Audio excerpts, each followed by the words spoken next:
वाह भारतीय जनता पार्टी, वाह 36 तोपों की सलामी। बीजेपी सरकार पेपर करवाना भूल गई है।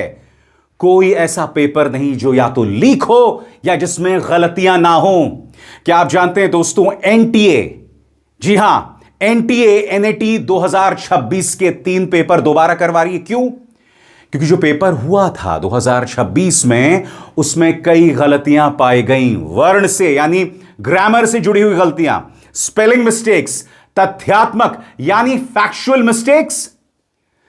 राहुल गांधी ने प्रधानमंत्री नरेंद्र मोदी पर सीधा प्रहार किया है और कहा है कि आपसे पेपर करवाने नहीं आ रहे। भारतीय जनता पार्टी का साफ है दोस्तों, आपको और हमें सेंसिटिव और संवेदनशील मुद्दों में उलझा कर रखो, मसलन वंदे मातरम, मगर जो असली मुद्दा है, जिसका सीधा नाता हमारे बच्चों से है, उसकी चर्चा तक न करो। इस बीच झारखंड में जो जेपीएससी आंदोलन चल रहा है, जेपीएससी की परीक्षाओं के खिलाफ, वहां पर राहुल गांधी, हेमंत सोरेन और तेजस्वी यादव के पुतले जलाए गए। हम उसकी भी चर्चा करेंगे। मगर मेरा सवाल भारतीय जनता पार्टी के इस वाहियात सांसद निशिकांत दुबे से, क्यों निशिकांत वाह, तुमने कहा था ना कि तुम आमरण अनशन करोगे, क्या हुआ? फिलावर हो गया? डर गए? छात्रों को भड़काना, उन्हें धमकाना, बस तुम्हें यही आता है और उसके अलावा कुछ नहीं। सीधा सा सवाल, आज भी इस मंच पर झारखंड में हमारे जो छात्र हैं, हमारे जो बच्चे हैं, उनके लिए मैं अपनी आवाज बुलंद कर रहा हूं और आगे भी करता रहूंगा। मगर सीधा सवाल, भारतीय जनता पार्टी का यह दोगला सांसद निशिकांत दुबे आखिर क्यों खामोश है? इसने कहा था ना आमरण अनशन करेगा, क्यों यह बंदा बच के निकल रहा है? मगर सबसे पहले दोस्तों मैं बात करना चाहूंगा किस तरह से एनटीए ने दोबारा एक बड़ी परीक्षा के 3 पेपर दोबारा से करवाने का फैसला किया है। राहुल गांधी इस पर हमलावर हैं। सबसे पहले खबर on your screens. UGC NET June 2026 की परीक्षा के करीब 2 महीने बाद एनटीए ने खुद माना कि इंग्लिश, कॉमर्स और सोशियोलॉजी के क्वेश्चन पेपर्स में कई तरह की गलतियां हैं। प्रश्न पत्रों में फैक्चुअल, टाइपोग्राफिकल और ट्रांसलेशन एरर्स पाए गए हैं। बड़े स्कॉलर्स के नाम गलत लिखे गए, किताबों के टाइटल्स गलत थे, सवालों की भाषा में खामियां थी। इसके अलावा ग्रामर, जेंडर, नंबर अग्रीमेंट और पंक्चुएशन से जुड़ी गलतियां भी थी। कई जगह एस्टैब्लिश कॉन्सेप्ट्स के लिए ऐसे नॉन स्टैंडर्ड टर्म्स इस्तेमाल किए गए जो आमतौर पर इस्तेमाल ही नहीं होते। मामला सिर्फ गलतियों तक सीमित नहीं था। एनटीए की अपनी कमेटी ने यह भी पाया कि बड़ी संख्या में ऐसे सवाल दोबारा पूछे गए जो पिछली परीक्षाओं में पहले ही आ चुके थे। और अब क्या हो रहा है दोस्तों? दोबारा परीक्षा करवाई जा रही है। गौर कीजिएगा, ये तारीखें आपके स्क्रीन पर।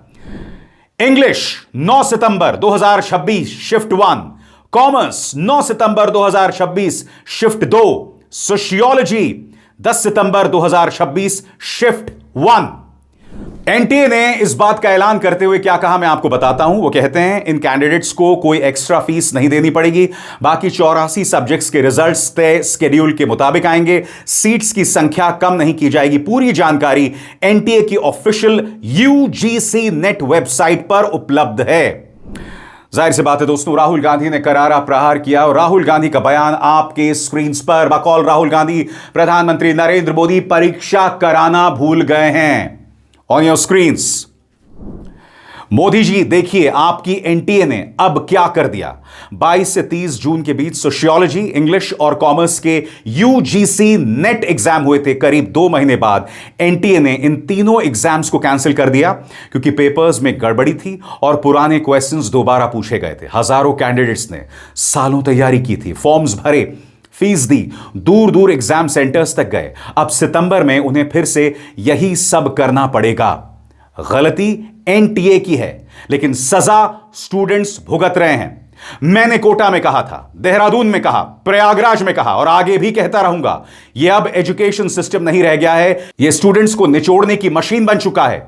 यह आपका पैसा लेता है, आपके साल खा जाता है, आपकी मेंटल हेल्थ और कॉन्फिडेंस बर्बाद कर देता है और बदले में कुछ नहीं देता। यह एक जॉब तक नहीं देता। एनटीए अभी भी असली सवाल का जवाब नहीं दे रहा। क्या यह पेपर्स एग्जाम से पहले लीक हुए थे? मोदी सरकार के बाकी डिपार्टमेंट्स की तरह एनटीए भी कभी अपनी गलती नहीं मानता और बाकी पेपर कंट्रोवर्सीज की तरह, विवादों की तरह, मुझे पूरा यकीन है यहां भी किसी की अकाउंटेबिलिटी तय नहीं होगी। धर्मेंद्र प्रधान का रेजिग्नेशन पहला कदम था, आखिरी नहीं। एनटीए की लीडरशिप की भी अकाउंटेबिलिटी तय होनी चाहिए। सितंबर में दोबारा एग्जाम देने जा रहे हर स्टूडेंट से मैं कहना चाहता हूं, प्रॉब्लम आप नहीं है। पीएम मोदी ने ऐसा सिस्टम बनाया है जो ठीक से एक एग्जाम तक नहीं करा सकता और फिर दोष स्टूडेंट्स पर डाल देता है।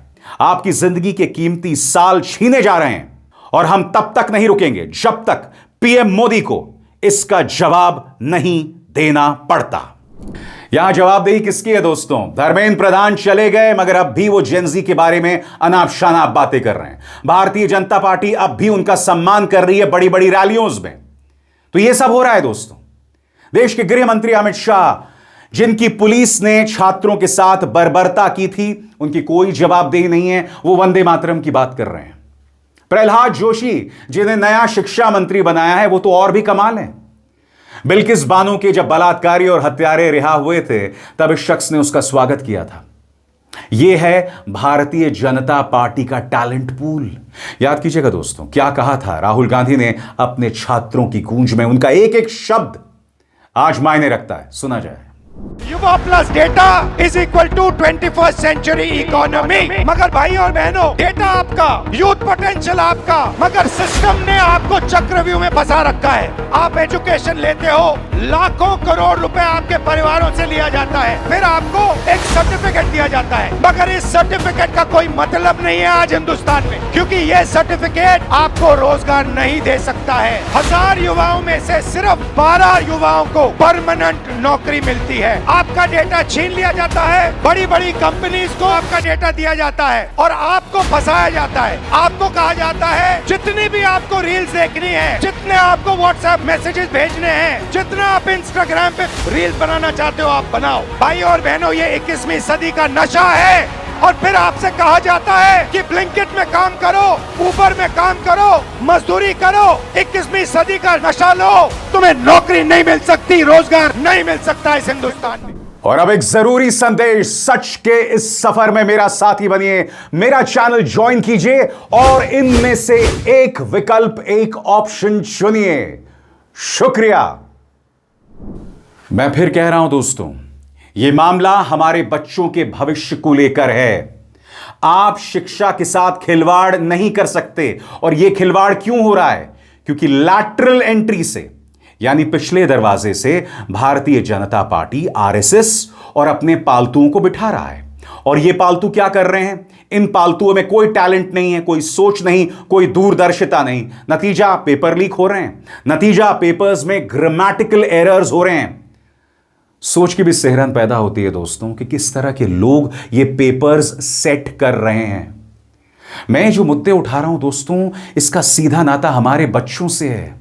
हमारे बच्चे जो इस वक्त स्कूल में पढ़ रहे हैं, जब आपने शिक्षा की ऐसी तैसी कर दी तो आप क्या उम्मीद कर रहे हैं? पेपर्स लीक नहीं होंगे, पेपर्स में ग्रामेटिकल एरर्स नहीं होंगे। यही वजह है कि कॉकरोच जनता पार्टी अब एक नया आंदोलन शुरू कर रही है, स्कूल ठीक करो। और यह जंतर मंतर प्रोटेस्ट का ही परिणाम है कि आज जेन अल्फा मैदान में उतर रहा है। कभी वो मैदान में उतर रहा है खराब सड़कों को लेकर, कभी वो मैदान में उतर रहा है जहां स्कूलों में पीने का पानी तक नहीं है, शिक्षक तक नहीं है। वो गड्ढों के खिलाफ प्रदर्शन कर रहा है। इस जेन अल्फा को तुम गाली देते हो? अरे वो जीवित रहने को लेकर, जिंदा रहने को लेकर आंदोलन कर रहे हैं। क्या उन्हें डिसेंट एजुकेशन भी ना मिले? यह सवाल है, यही बात राहुल गांधी उठा रहे हैं। बहरहाल, मैंने आपको बताया इस मंच पर, मैं अब तक जेपीएससी और जेएसएससी को लेकर जो आंदोलन चल रहा है उसे नहीं भूला हूं।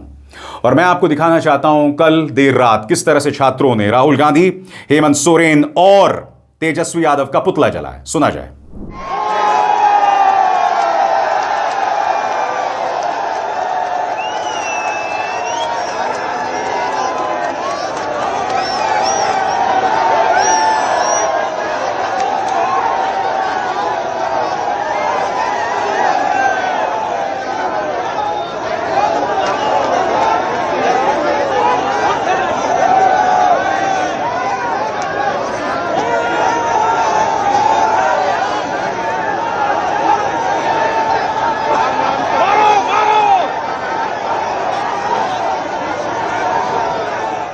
इस बीच नेता विपक्ष राहुल गांधी ने मुख्यमंत्री हेमंत सोरेन से सीधी अपील की है कि आप छात्रों से सीधी बातचीत करें, मगर उन्होंने भाजपा और आरएसएस पर प्रहार भी किया है। राहुल गांधी का लेटर आपके स्क्रीन पर, वो कहते हैं, हमारा यह भी मानना है कि भारत के एजुकेशन सिस्टम पर आरएसएस और बीजेपी ने कब्जा कर लिया है और इसे छात्रों के शोषण और उन्हें दबाने का जरिया बना दिया गया है। आज हमारा एजुकेशन सिस्टम वैसा मजबूत नॉलेज सिस्टम नहीं रहा जैसा करीब एक दशक पहले हुआ करता था। जैसा कि आप जानते हैं, झारखंड में भी छात्र सरकारी भर्तियों की परीक्षाओं में गड़बड़ियों के खिलाफ प्रदर्शन कर रहे हैं। उनका प्रदर्शन शांतिपूर्ण रहा है और उनकी मांगे जायज हैं। मैं इस बात की सराहना करता हूं कि आपकी सरकार ने आपकी बनाई समिति के जरिए छात्रों से बातचीत शुरू कर दी है।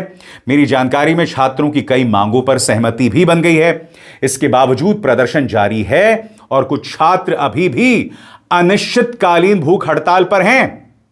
मैं आपसे कहना चाहता हूं कि आप खुद प्रदर्शन कर रहे छात्रों के रिप्रेजेंटेटिव से मिलें। इससे यह भरोसा और मजबूत हो जाएगा कि सरकार उनकी बाकी समस्याओं को भी हल करने के लिए सीरियस है। हेमंत सोरेन सरकार लगातार कह रही है कि आंदोलन में भाजपा का प्रवेश हो गया है। अगर हो गया है तो कोई बात नहीं, हो गया है तो कोई बात नहीं। मेरा यह मानना है कि पुतले जलाना लोकतंत्र में जब आप प्रदर्शन करते हैं उसी का हिस्सा है। हां, यह बात अलग है कि अगर यही पुतले जंतर मंतर में जलाए गए होते तो पूरा गोदी मीडिया उसे अराजकता बताता। मुझे प्रॉब्लम इस दोगलेपन से है। यानी कि अगर आप झारखंड में टायर जलाएं, कुछ भी करें, आपके आंदोलनकारी ये तक कहें कि मैं विधानसभा में घुसूंगा, कुर्सी पर बैठूंगा, कुछ भी कहें, पत्थर मारें, उस पर कोई गोदी मीडिया कुछ नहीं कहता है। मगर जंतर मंतर प्रोटेस्ट में छात्रों को भड़काओ, उसके बाद लाठीचार्ज करो, आंसू गैस के गोले चलाओ और जवाबदेही किसकी नहीं है। यह दोगलापन आता कहां से? और सबसे बड़ा दोगला यह शख्स है निशिकांत दुबे। याद है आपको, इसने कहा था मैं आमरण अनशन करूंगा। कहां है? क्यों नहीं कर रहा है यह शख्स आमरण अनशन? और बात कर रहा है दिमागी नक्सल की। कह रहा है कि भाई राहुल गांधी में दिमाग नहीं है। राहुल गांधी विपक्ष का किरदार निभा रहे हैं, तुम सत्ता में हो। बेशर्म इंसान, क्यों कहा था आमरण अनशन करोगे? अब सुनिए क्या वाहियात बातें कर रहा है।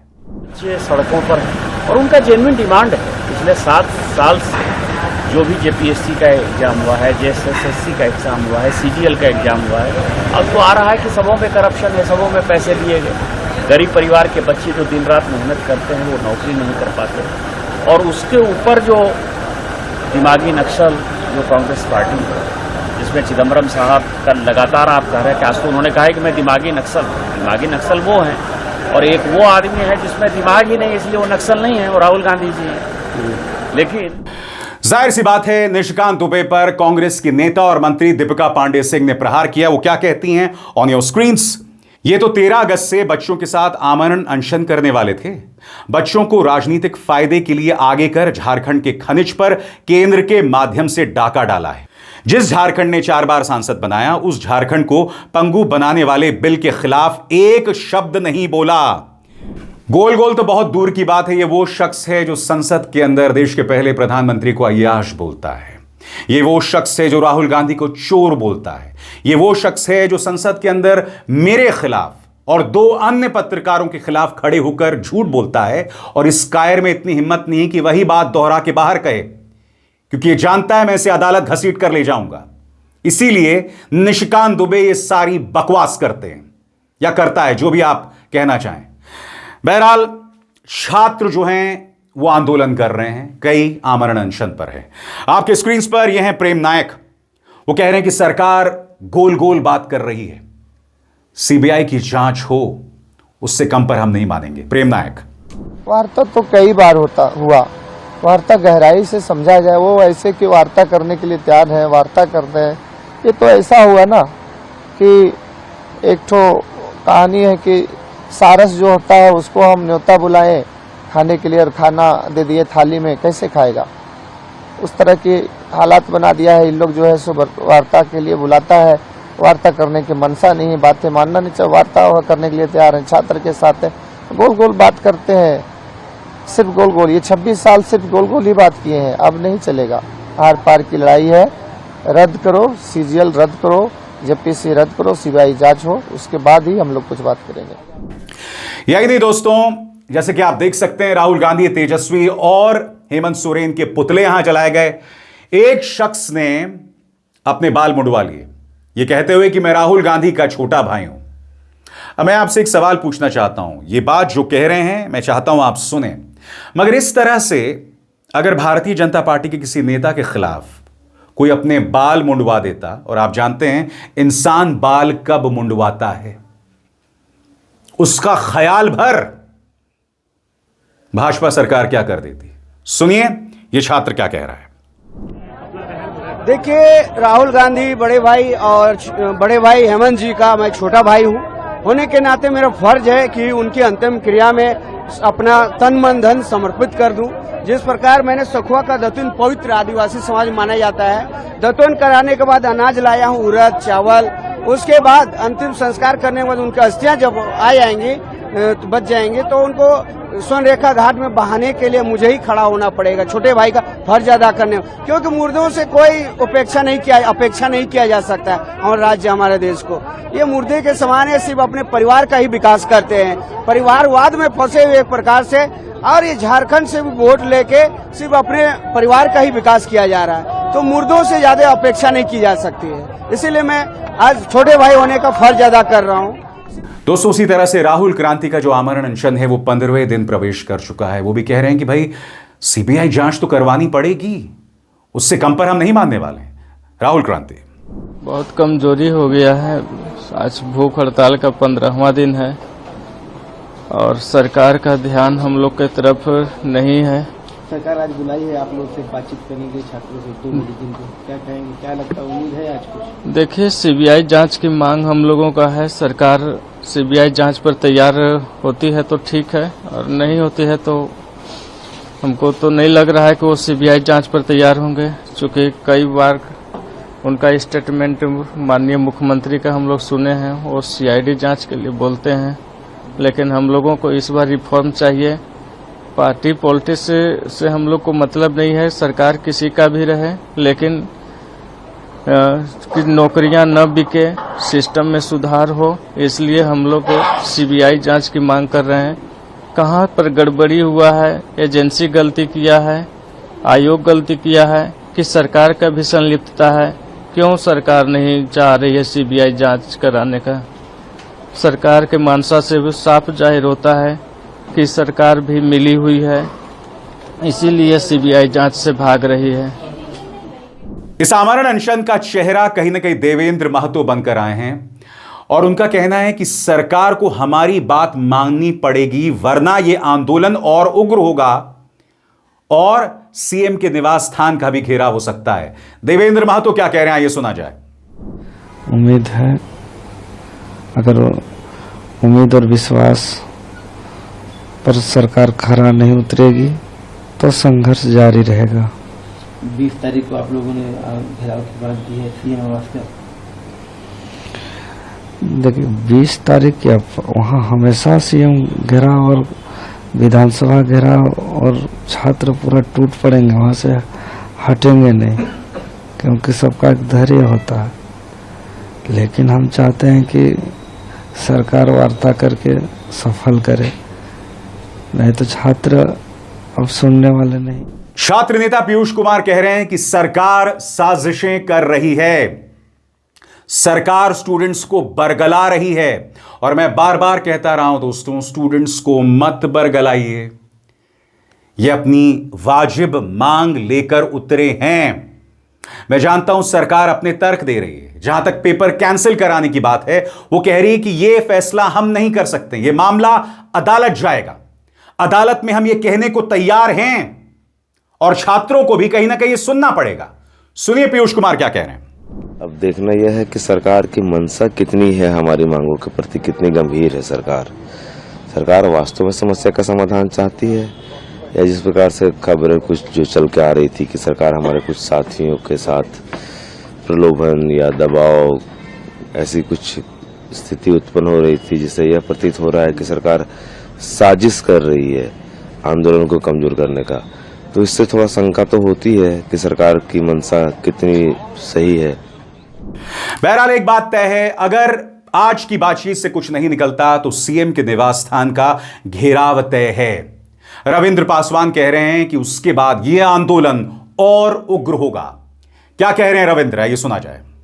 अगर वार्ता के लिए बुला रहे हैं तो संवाद जरूरी है लोकतंत्र में, हम लोग संवाद करेंगे, लेकिन उम्मीद कर रहे हैं हम लोग कि हमारी सारी मांगे पूरी हो, और अगर नहीं पूरी होती है तो हमारी जो आंदोलन है और भी तेज होगा। 20 अगस्त का जो है सो हमारे लोग का सीएम आवास घेरावा है, उसमें लाखों की जनसंख्या में छात्र आएंगे। 18 तारीख तक अल्टीमेटम है राज्य सरकार के पास। 18 तारीख तक अगर हमारी सारी मांगे मान लेती है तो बहुत अच्छा, आंदोलन को समाप्त करेंगे। अगर नहीं मानती है तो हम लोग इस आंदोलन को और भी तेज करेंगे और इस आंदोलन को और भी धार देंगे। सब जानते हैं कि लगातार, चाहे वो हम लोगों की पार्टी हो कांग्रेस या फिर सरकार में कमेटी के एक सदस्य होने के नाते, लगातार यह प्रयास हो रहा है कि छात्रों के सभी जायज मांगों को माना जाए और उनसे 2 राउंड वार्ता के बाद जिन बातों पर उन लोगों की सहमति हुई कि इन बातों पर हम सहमत हैं और किन बातों पर हम सहमत नहीं हैं, उसमें जो बातें, जिन बातों पर सहमति थी उसको मैं सबसे पहले आप लोगों के समक्ष रखना चाहूंगी। जांच के विषय में जिन बातों पर सहमति थी कि जो जेपीएससी के एग्जाम हुए हैं या टीडीपीएल के द्वारा जितने भी एग्जाम्स आयोजित किए गए, जेपीएससी 14वीं और बैकलॉग जो जेपीएससी का है उसको रद्द करने की बात हुई। जांच के दायरे में जेएसएससी, सीजीएल और टीडीपीएल के द्वारा आयोजित सभी परीक्षाओं की जांच की बात हुई। टीडीपीएल के द्वारा जो परीक्षा कराए गए उसका जांच राज्य सरकार की एजेंसी सीआईडी, और हम लोगों ने यहां तक कहा कि अगर किसी केंद्रीय एजेंसी को लेकर के बात करनी है तो हम लोग ईडी को उसके बारे में लिखा जाएगा और आग्रह किया जाएगा, क्योंकि फाइनेंशियल मिस एप्रोप्रिएशन है तो ईडी का भी इन्वॉल्वमेंट हो। जेएसएससी, सीजीएल के बारे में छात्रों की चिंता थी और वो आप सबको पता है कि सुप्रीम कोर्ट के दिशा निर्देश के बाद उसकी जो है रिजल्ट्स घोषित किए गए, नियुक्ति पत्र बांटे गए और लोग आज करीब 1 साल से ऊपर उसमें कार्यरत हैं। और आपको समझना पड़ेगा दोस्तों, 2014 से पहले इस तरह की चीजें नहीं होती थी। शिक्षा को लेकर, बुनियादी शिक्षा को लेकर इस तरह का आंदोलन, छात्र परेशान हो गए हैं। सरकार को संवेदनशील होना पड़ेगा, चाहे केंद्र में भाजपा सरकार हो या झारखंड में हेमंत सोरेन सरकार। एक बात जो हेमंत सोरेन सरकार के बारे में कही जाती है, इसमें दो राय नहीं कि देर रात उन्होंने पुलिस लाठीचार्ज किया था, मगर जो बर्बर हिंसा जंतर मंतर में दिखाई दी थी, कम से कम वैसी नहीं दिखाई गई है। जो खाने के ठेले हैं स्टेडियम के आसपास जहां आंदोलन हो रहा है, जो एपिसेंटर है आंदोलन का, उन खाने के ठेलों को नहीं हटाया गया है। हां, गोदी मीडिया वहां पहुंचा। आप जानते हैं कि मुकेश अंबानी के न्यूज चैनल का यह पत्रकार पहुंच गया था, वहां पर लगातार हिंदू मुस्लिम करने की कोशिश कर रहा था। जुनैद की बिरयानी बनाम मंदिर का खाना, यह सब करने की कोशिश कर रहा था। और फिर यह वाहियात पत्रकार पहुंच गया आईसीयू के अंदर, हाथ में मैला माइक और बिस्तर पर जाकर बैठ गया। शुक्र है झारखंड की सरकार ने मुकेश अंबानी के इस दंगाई पत्रकार के खिलाफ एफआईआर दर्ज किया है। और ऐसे पत्रकारों के साथ यही होना चाहिए। इनका मकसद छात्रों की बात नहीं करना है, इनका मकसद सिर्फ दंगा भड़काना है और भारतीय जनता पार्टी की राजनीति को आगे करना है। वरना मुझे बताइए, जब जंतर मंतर प्रोटेस्ट हो रहा था तब यह बंदा स्टूडियो में बैठकर उस प्रोटेस्ट को बदनाम कर रहा था और उसके अलावा कुछ नहीं। मैंने हमेशा अपने मंच पर तथ्यों के आधार पर छात्रों की आवाज को बुलंद किया है और आगे भी करता रहूंगा, यह मेरा वादा है। अभिसार शर्मा को दीजिए इजाजत। नमस्कार।